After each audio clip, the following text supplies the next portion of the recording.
खुलुमबाय बड'लेण्ड खबर चेनेलाव नोंथांमोनखौ बरायनानै लाग्रोनाय जाबाय।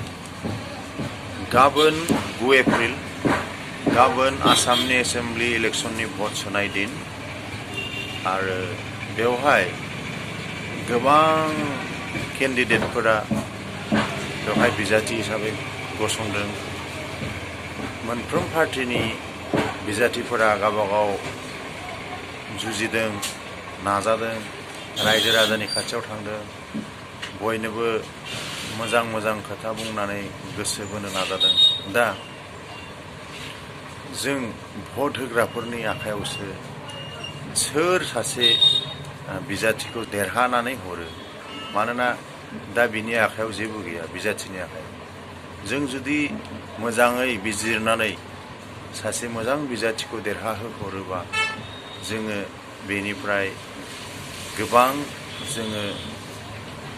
जोंनि मोजांनि, रायजो राजानि मोजांनि, ओनसोलनि मोजांनि, रायजोनि मोजांनि, हादरनि मोजांनि थाखाय जों दैथायहरनाय बिजाथिया MLA आ सब समय बिथाङा माने मोजां हाबा मावगोन, डेभेलपनि हाबा मावगोन, बयखौबो मोजां समान मेगनजों नायगोन।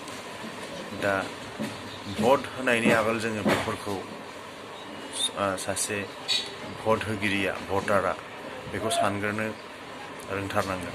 आरो बियो बिसेसकरि दा गोदान जायफ्रा देग्लायसो भट होजेनगोन बिसोरनि थाखाय बिराद मिन्थिनानै लानाया गोनां जे जों भटखौ मानो होनांगौ आरो जों भट होनायाव सोरबादि केन्डिडेटखौ, बिजाथिखौ जों देरहाहोनांगौ। मानोना साफ्रोम बिजाथिया दा बुंखागोन आं ओरै मावगोन, आं मोजां मावगोन, आं आंनि समस्थियाव ओरै खामानि मावगोन। बिथाङा बुंनायल' ना मावनायजों दिन्थिगोन, जों बेखौ बिजिरनांगोन।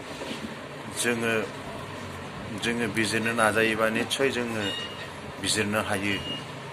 आरो जायनि थाखाय भटखौ एकदम उन्दैथार बैसोआव होहोयैनि खारनानो बेनो, जाहाथे बियो साननो हनो गोरों, एसेबाबो बेहा साननाय हनाय बुद्धिया जेला बेहा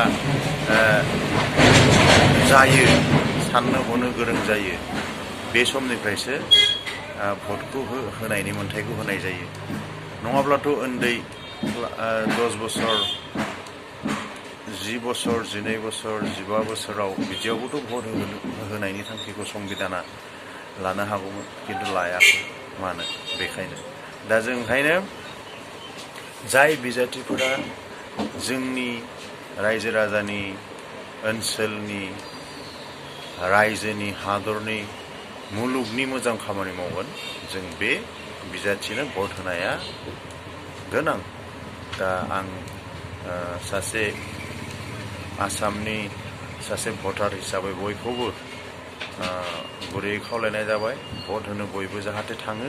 आरो भट होनायनि आगोल सोरबादि बिजाथिखौ भट होनाया मोजां बेखौ गावबागावनि गोसोजों बिजिरनानै नायनानै गावबागावनि बेसेन गोसा भटखौ होनानै मोजां सासे केन्डिडेटखौ MLA हिसाबै देरहाहोहरो। नोंथांमोनहा बे चेनेलखौ साबस्क्राइब खालाम, लाइक खालाम, शेयार खालाम, गुरैयै खावलायनाय थाबाय।